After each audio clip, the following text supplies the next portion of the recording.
Lucien Oulabib, bonjour. Bonjour, cher ami. Jésus et l'Église de maintenant. Grande question. Si Jésus revenait, si Jésus rechoisirait Pierre, par exemple, pour fonder son Église, il ne faut pas oublier que justement Pierre a renoncé à lui 3 fois, et pourtant c'est sur Pierre qu'il a décidé de fonder l'Église. Donc ça veut dire peut-être que si Pierre, la grâce lui a manqué 3 fois, comme disait le grand Arnaud, eh bien que l'Église est faillible, composée d'hommes, et donc elle doit justement se renouveler, reformuler, penser que aujourd'hui, comment retrouver ce sacré qu'a amené Jésus. C'est-à-dire Jésus, c'est le Verbe.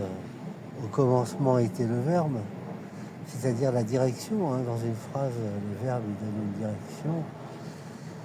Et justement, dans Jean, Jean dit qu'il faut passer par Jésus pour arriver au Père. Donc il faut passer par le Verbe, la signification, pour arriver à l'origine de tout.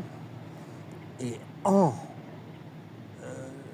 un souffle de vie, un souffle vital, en une création qui est l'esprit.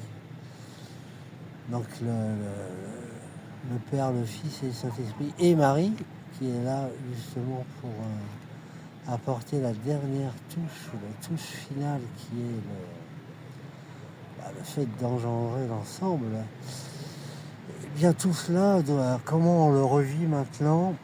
Oui, ça, je pense que institutionnellement, c'est sûr que il y a, comme disait Benoît XVI dans son discours à discours de Rastis, je ne me rappelle plus la ville exactement de Rastibonne, enfin bref, quand il parlait de ce empereur byzantin qui discutait entre guillemets avec un empereur ottoman.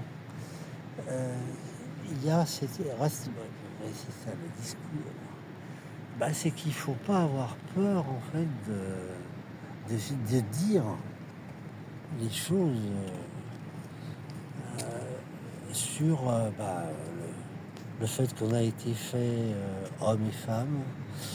Donc l'homme c'est mâle et femelle, et c'est les enfants, la famille, etc. Et que c'est pas nécessairement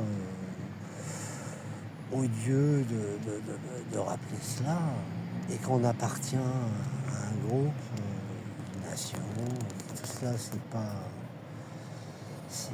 justement scandaleux, même s'il y avait d'autres il y en a d'autres encore, qui veulent créer une nouvelle nation, la nation du prolétariat. C'était ça aussi. Le prolétariat, c'est pas seulement les ouvriers, c'est créer un nouveau peuple. Et donc, c'est créer une nouvelle religion, qui était le paradis sur terre, avec complètement sans conflit, l'idéal total. Alors que c'est justement ça, le problème, c'est que c'est un idéal, une espérance qu'il faut faire, qu'il faut travailler tous les jours. C'est qu'on est à la fois dans une verticalité, c'est-à-dire qu'on est en permanence en lien avec Jésus, en contact permanent avec cette vérité, et puis il y a l'horizontalité, c'est-à-dire le fait d'être bien avec les gens qu'on aime.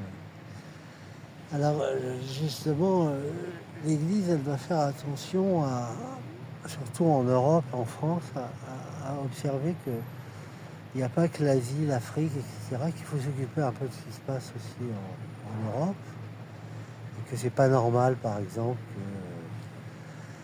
qu'il y ait plein de religions comme l'islam en France, les mosquées qui poussent comme des champignons, alors que c'est interdit.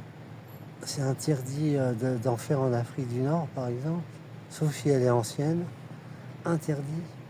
Il paraît que même c'est interdit de faire des bûches.